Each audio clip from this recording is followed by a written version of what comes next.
Welcome back to Fox and Friends on this Friday. If you're the parent of a teenager, are you worried that they're doing something they shouldn't be, like drugs or hanging out with the wrong crowd?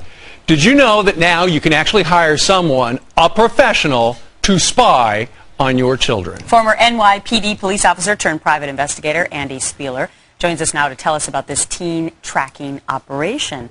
Good to have you on the show. So this sort of became a niche for you. You started, one mom called you and said, would you do a little investigating into my teen? And then by word of mouth, it's become a little bit of a business. It has been.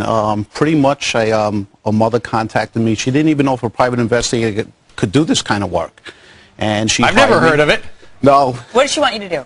Well, what happened was her daughter was getting in and out of trouble in school. Little drug involvement, alcohol involvement. And she was given reassurances from a child that she's no longer involved in this. But she became very suspicious as though it was still continuing. Right. Well, that's what a kid always says. Hey, I'm not doing that anymore. So do you do, if kids are predominantly online and with smartphones where they do a lot of their communications, did you tap into those things, or did you do it the old-fashioned way where you just tailed them? It's just the oldfashioned way, just tailing them. Yeah, but the interesting thing is you said teens are a little easier to follow than adults. They may not be as adept at knowing that somebody's coming after them, or at least looking for them. Let's take a look at some of the cases you've had. A mom suspected a teen daughter of driving dangerously. And so what did you catch her doing? Almost as soon as she got into the vehicle, she pulled away and started texting while driving. And when she was stopping either at a stop sign or a traffic light, she was doing her makeup, then she was driving, doing her makeup. So we saw some reckless driving also in and out, typical of some teens who were paying attention to the road, but also they were involved with other things going on in the vehicle. And other things like bad boyfriends? Didn't you investigate something like that? Yes, there was a case that I had not too long ago where it was an abusive relationship. And again, the daughter gave the parents assurances that this was no longer going on. I'm not seeing that guy anymore, Mom. Exactly. And she was. And she was. Right, so what happens now? So you get surveillance tape, or you get the evidence, and you go back to the parents and you say, here, for $75 an hour, here's what I found. That's correct. But then you don't follow through the cases, so you just give the information to them, so we don't know what ends up happening. A lot of times the parents do give me feedback afterwards. What do they say?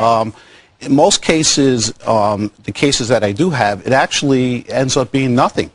But in the cases where they do find something on the teen, they present them. Usually they say, I know you've been doing this. Right. And even some kids, even presented with the information, they're still denying it. Yeah. I had one parent saying that the private investigator used Adobe Photoshop to make these changes. Oh, those kids, they're smart. Yeah. They can come up with a million alibis. Right. Well, that's interesting stuff. Could any of your evidence be used criminally? I mean, if they're breaking the law?